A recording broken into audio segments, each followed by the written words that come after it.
सिद्धि हिंदी विद्यालय YouTube channel में आप सभी का हार्दिक स्वागत है। विद्यार्थी मित्रों, आज हम कक्षा 10th विज्ञान और टेक्नोलॉजी विषय में चैप्टर नंबर 8 सजीव किस प्रकार प्रजनन करते हैं उसके बारे में अभ्यास करेंगे। आज के इस वीडियो में हम सपुष्पी वनस्पति में फलन, सपुष्पी वनस्पति में लिंगी प्रजनन किस तरह होता है उसके बारे में अभ्यास करेंगे। तो पहला पॉइंट जो है कि सपुष्पी वनस्पति में भी मुख्यतः आवृत बीजधारी वनस्पतियों के लिंगी प्रजनन अंग को पुष्प कहते हैं। सपुष्पी वनस्पति उसमें भी मुख्यतः आवृत बीजधारी वनस्पति के मुख्य प्रजनन अंग को के लिंगी प्रजनन अंग को हम क्या कहते हैं? पुष्प। वापस से, सपुष्पी वनस्पति में उसमें भी मुख्यतः आवृत बीजधारी वनस्पतियों के लिंगी प्रजनन अंग को हम कहते हैं पुष्प। सपुष्पी वनस्पति उसमें भी मुख्यतः आवृत बीजधारी वनस्पतियों के लिंगी प्रजनन अंग को हम क्या कहते हैं? पुष्प। आवृत बीजधारी वनस्पति के लिंगी प्रजनन अंग को हम क्या कहेंगे? पुष्प। फिर पुष्प के भागों में क्या क्या होगा? पुष्पासन होगा, बाह्य दलपुंज होगा, पुंकेसर होगा, स्त्रीकेसर होगा। पुंकेसर का दूसरा नाम है पुमंग और स्त्रीकेसर का दूसरा नाम है जायांग, बराबर। और इसमें से जो पुष्प के जो प्रजनन अंग है, बराबर है, उसमें से प्रजनन अंग के रूप में पुंकेसर और स्त्रीकेसर ये दोनों पुष्प के प्रजनन अंग रहते हैं। पुंकेसर और स्त्रीकेसर ये दोनों पुष्प के प्रजनन अंग रहते हैं। पुंकेसर और स्त्रीकेसर ये दोनों पुष्प के प्रजनन अंग रहेंगे। पुंकेसर को हम क्या कहते हैं? पुमंग। और स्त्रीकेसर को हम क्या कहते हैं? जायांग। और पुमंग और जायांग ये दोनों कौन से अंग है? पुष्प के प्रजनन अंग है। अभी हम पहले बात करते हैं पुष्प में पुंकेसर की। तो पुंकेसर पुष्प का नर प्रजनन अंग है। पुष्प का नर प्रजनन अंग कौन सा है? पुंकेसर। पुष्प का नर प्रजनन अंग कौन सा है? पुंकेसर। कौन सा है? नर प्रजनन अंग कौन सा है? पुंकेसर। और पुंकेसर में दो भाग होते हैं, एक तो पूतंतु और दूसरा है परागाशय। पूतंतु और दूसरा है परागाशय। पुंकेसर के दो भाग है, पूतंतु और परागाशय। फिर परागाशय में क्या उत्पन्न होता है? परागरज या तो परागकण निर्मित होते हैं, बराबर। और सामान्यतः परागकण का रंग कैसा होता है? पीला। परागाशय में परागकण का निर्माण होता है और परागकण का जो रंग होता है वो कैसा रहता है? पीला। तो पहली पुंकेसर जो है वो पुष्प का नर प्रजनन अंग है। पुंकेसर जो है वो पुष्प का नर प्रजनन अंग है। पुंकेसर के दो भाग है, पूतंतु और परागाशय। जो परागाशय में परागकण अथवा तो परागरज या तो परागकण उत्पन्न होता है और परागरज या परागकण का जो रंग है वो है पीला रंग। फिर बात करते हैं स्त्रीकेसर। अगर पुंकेसर पुष्प का नर प्रजनन अंग है तो स्त्रीकेसर पुष्प का मादा प्रजनन अंग है और स्त्रीकेसर पुष्प के मध्य भाग में समायोजित हुआ होता है। स्त्रीकेसर पुष्प के मध्य भाग में समायोजित हुआ है, मतलब उसका स्थान कहाँ पर है? पुष्प के मध्य भाग में। स्त्रीकेसर के वापस तीन भाग है, अंडाशय नीचे का फूला हुआ भाग, वर्तिका जिसको हम परागवाहिनी कहते हैं, और मध्य का भाग वो परागवाहिनी, और परागासन वर्तिकाग्र, चिकना अग्रभाग। अब सबसे पहले क्या आएगा? परागासन या तो वर्तिकाग्र, दूसरे बीच में मध्य भाग कौन सा होगा? वर्तिका अथवा तो परागवाहिनी, और सबसे नीचे बीच का फूला हुआ भाग है वो अंडाशय या तो बीजाशय। मतलब तीन भाग हुए। एक पहला भाग कौन सा है? पहला भाग कौन सा है? वर्तिकाग्र जो अग्रभाग में है और चिकना है। दूसरा है वर्तिका, मध्य में आया होगा। और तीसरा है बीजाशय या तो अंडाशय, ये फूला हुआ भाग है। आप चाहे तो इस प्रकार लिख सकते हो स्थान बताकर, ताकि चार्ट भी बन जाए। मतलब वर्तिकाग्र तो सबसे ऊपर का चिकना भाग, अग्रभाग मतलब वर्तिका मतलब एक प्रकार की वाहिनी है, बीच का भाग, और तीसरे नंबर पर है अंडाशय या तो बीजाशय, सबसे नीचे का फूला हुआ भाग। अंडाशय में अंडक होते हैं और प्रत्येक अंडक में एक अंड कोशिका होती है। अंडाशय में क्या होता है? अंडक, और प्रत्येक अंडक में क्या होता है? एक अंड कोशिका। अंडाशय में क्या होता है? अंडक, और प्रत्येक अंडक में क्या होती है? एक अंड कोशिका। तो इस प्रकार जो भी सपुष्पी वनस्पति में लिंगी प्रजनन, तो आवृत बीजधारी वनस्पतियों में मुख्य प्रजनन अंग कौन सा है? मुख्य लिंगी प्रजनन अंग है पुष्प। पुष्प के 4-5 भाग है। पहला है पुष्पासन, दल पुंज, पराग, पुंकेसर चक्र और स्त्रीकेसर चक्र।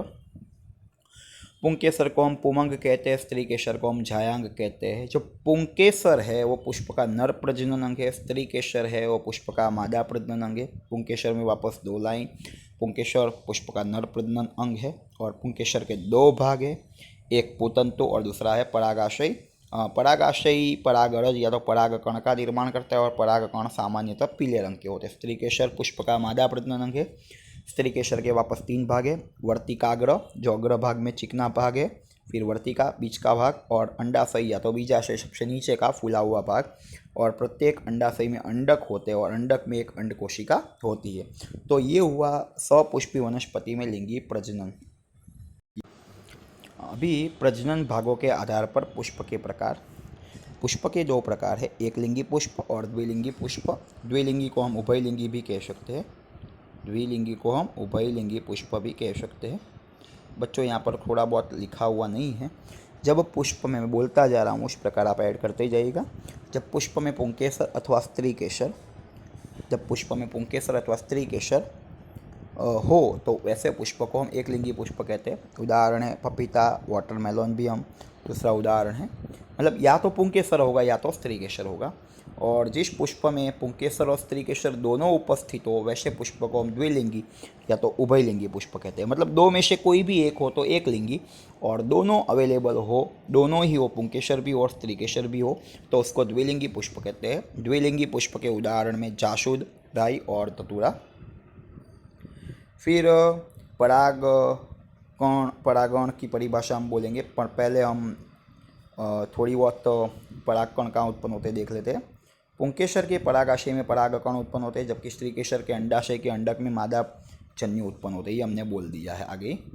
अभी परागण, पुष्प के पुंकेसर के परागाशय में से, मतलब पुष्प का जो पुंकेसर है उसमें परागाशय में से परागकण, ये परागकण है वो उसी पुष्प के स्त्रीकेसर के वर्तिकाग्र या तो अन्य पुष्प के स्त्रीकेसर के वर्तिकाग्र पर जाए, इस घटना को हम कहते हैं परागण। मतलब पुष्प के पुंकेसर के परागाशय में से उत्पन्न होने वाला परागकण उसी पुष्प के या तो अन्य पुष्प के स्त्रीकेसर के वर्तिकाग्र पर पहुंचना। मतलब एक बात तो पक्की है कि पुंकेसर के परागाशय में से परागकण निर्मित होगा और उसे स्त्रीकेसर के वर्तिकाग्र पर पहुंचाना है। वो स्त्रीकेसर का वर्तिकाग्र 2 ऑप्शन हो सकते हैं, या तो उसी पुष्प का होगा या तो अन्य पुष्प का होगा।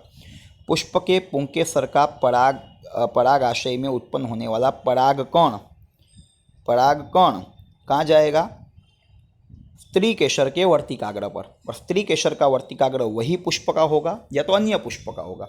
पुष्प के पुंकेसर के परागाशय में से उत्पन्न होने वाला परागकण उसी पुष्प के या अन्य पुष्प के स्त्रीकेसर के वर्तिकाग्र पर पहुंचना, उस घटना को कहते हैं परागण। मतलब पुष्प के पुंकेसर का परागाशय में से उत्पन्न होने वाला परागकण स्त्रीकेसर के वर्तिकाग्र पर पहुंचना, पर स्त्रीकेसर का वर्तिकाग्र वही पुष्प होगा या तो अन्य पुष्प होगा। आपकी बात करूँ तो आप अपनी स्कूल में एक बेंचिस में से दूसरी बेंचिस पर जाए, बराबर। दूसरी बेंचिस उसी क्लास की होगी या अन्य क्लास की होगी, बराबर। आप हो पुंकेसर के परागाशय में से उत्पन्न होने वाले परागकण, दूसरी बेंचिस है वो स्त्रीकेसर का वर्तिकाग्र है, वो उसी क्लास की होगी या अन्य क्लास की भी हो सकती है। स्वपरागण, परागकण का स्थानांतरण, मतलब परागकण का एक स्थान से दूसरे स्थान पर जाना, वो एक ही पुष्प में होगा, मतलब एक ही क्लास में आप बेंचिस चेंज करोगे। और परागकण का स्थानांतरण एक पुष्प में से दूसरे पुष्प में हो तो उसे परपरागण कहते हैं। मतलब एक क्लास की बेंचिस में से दूसरे क्लास की बेंचिस में आप जाओगे। सेम क्लास की बेंचिस में से जाओगे तो स्वपरागण, अगर एक क्लास की बेंचिस में से दूसरे क्लास की बेंचिस में जाओगे तो उसको कहते हैं परपरागण। और परपरागण में पानी, पवन और कीटक या प्राणी जैसे कारक भाग लेते हैं, क्योंकि एक स्थान से दूसरे स्थान पर पहुंचाना है, मतलब कोई तो पहुंचाएगा। वो पानी पहुंचा सकता है, कीटक पहुंचा सकता है, पवन पहुंचा सकता है, या अन्य प्राणी परागकण को एक स्थान से, मतलब एक पुष्प के पुंकेसर के परागकण को दूसरे पुष्प के स्त्रीकेसर के वर्तिकाग्र पर ले जाते हैं। तो स्वपरागण एक ही पुष्प में होगा, परपरागण एक पुष्प में से अन्य पुष्प में होगा। फिर बच्चों नेक्स्ट, सपुष्पी वनस्पति में फलन। हमने बोल दिया परागण कैसे होगा। परागकण पुंकेसर में से मुक्त होगा। परागकण ये पुंकेसर में से मुक्त हुआ। पुंकेसर में से मुक्त होकर स्त्री केसर के वर्तिकाग्र पर पहुंचना, स्त्री केसर के वर्तिकाग्र पर स्थापित होता है। ठीक है, स्त्री केसर के वर्तिकाग्र पर स्थापित होता है। फिर ये एक प्रकार का स्त्री केसर है। ठीक है, ये वर्तिकाग्र का आगे का भाग है। ठीक है, ये वर्तिकाग्र का आगे का भाग है। ये जो परागकण है, ये जो परागकण है यहाँ पर आ गया। फिर ये परागकण अंकुरित होगा, मतलब उसका थोड़ा उगेगा, और ये पराग नलिका परागकण पराग नलिका का निर्माण करती है। परागकण किसका निर्माण करती है? पराग नलिका का निर्माण करती है। और वर्तिका में, मतलब ये भाग आपका वर्तिका है, ये भाग आपका वर्तिकाग्र है। वर्तिका में आगे की ओर बढ़कर ये बीजाशय है, बीजाशय में ये अंडक हो गए, तो ये अंडक की ओर पहुंचती है। मतलब परागकण पुंकेसर में से मुक्त हो गए, स्त्री केसर के वर्तिकाग्र पर पहुंचेंगे। वर्तिकाग्र पर उस बीज का अंकुरण होगा, फिर वो बीज वर्तिका में आगे बढ़ेगा और पराग नालिका के रूप में आगे बढ़ेगा। परागकण द्वारा उत्पन्न होने वाले नर प्रजनन कोष पराग नलिका में से पसार होंगे और अंडक में अंडक के अंडकोश के साथ जुड़ते हैं। जन्युओं के जुड़ने की इस घटना को हम कहते हैं फलन। मतलब नर प्रजनन कोष और मादा प्रजनन कोष दोनों जुड़ जाए तो उसे हम क्या कहते हैं? फलन। और फलन की प्रक्रिया के अंत में निर्माण के रूप में क्या बनता है? फलितांड। फलन की प्रक्रिया के परिणाम स्वरूप क्या बनता है? फलितांड। और फलितांड में से नया पौधा बन सकता है। फलितांड में से नया पौधा बन सकता है। फलन के पश्चात अंडक में युग्मजन अनेक बार विभाजित होंगे और भ्रूण का निर्माण करते हैं और अंडक के आसपास सख्त आवरण का विकास होता है। अंडक बीज में परिवर्तित होता है। क्या कहा? फलन के बाद अंडक है वो अनेक बार विभाजन, अंडक में युग्मनज मतलब जो जोड़ी है, अनेक बार विभाजन होगा और भ्रूण का निर्माण करेगा और अंडक के आसपास सख्त कवच का निर्माण होता है, विकास होता है। अंडक में से बीज बनता है। बीज में भावी वनस्पति का भ्रूण होता है जो अनुरूप परिस्थिति में नए पौधे का निर्माण करती है। इस प्रक्रिया को बीजांकुरण कहते हैं। अंडाशय की वृद्धि तेजी से होकर परिपक्व बनता है और उसका रूपांतरण फल में बनता है। अंडाशय की वृद्धि तेजी से होगी और क्या बनेगा? परिपक्व, मतलब विकसित हो जाएगा और उसमें उसका रूपांतरण किस में बने होगा? फल में। मतलब फलन की प्रक्रिया के अंत में अंडक में से बीज बनता है और अंडाशय में से फल बनता है। अंडाशय बोलो या बीजाशय बोलो, दोनों का मतलब एक है। धन्यवाद विद्यार्थी मित्रों। यदि यह वीडियो आपको पसंद आया हो तो इस वीडियो को लाइक कीजिएगा, अपने मित्रों को शेयर कीजिएगा और इस सिद्धि हिंदी विद्यालय यूट्यूब चैनल को सब्सक्राइब जरूर कीजिएगा ताकि आने वाले वीडियो का नोटिफिकेशन आपको जल्द से जल्द मिल सके। धन्यवाद।